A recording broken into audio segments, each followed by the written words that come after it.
I'm Ayia. Have you ever wanted to learn a new language or master an interesting concept but thought that you wouldn't be able to? Well, fear not. I'm here to tell you about an amazing concept called neuroplasticity and how it'll change your life.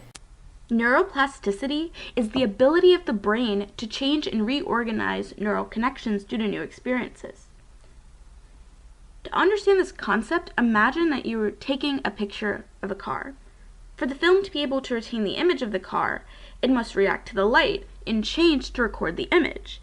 Likewise, the brain changes in response to new experiences, especially when we are learning something new or experiencing a traumatic event.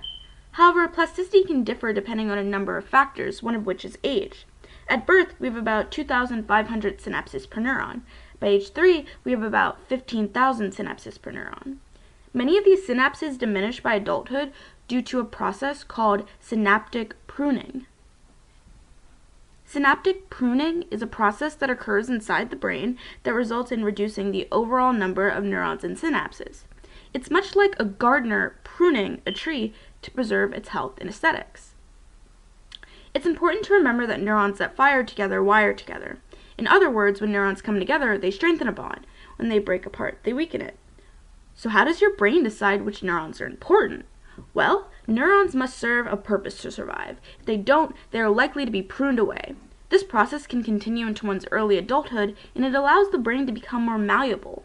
One incredibly interesting example of neuroplasticity is London cabbie drivers. Studies have found that when cabbies learn to map the entirety of London, it can cause structural changes in their brain.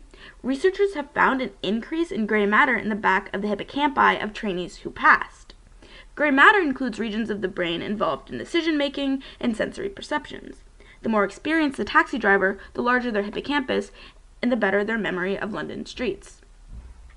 Similarly, research shows that as musicians become more experienced, they develop more gray matter.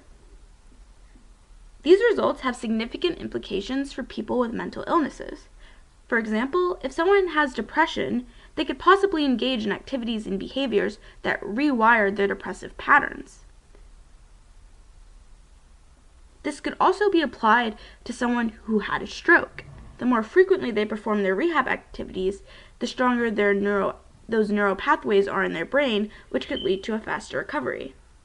Neuroplasticity is an amazing ability that will allow us to stretch our minds to seemingly unimaginable heights.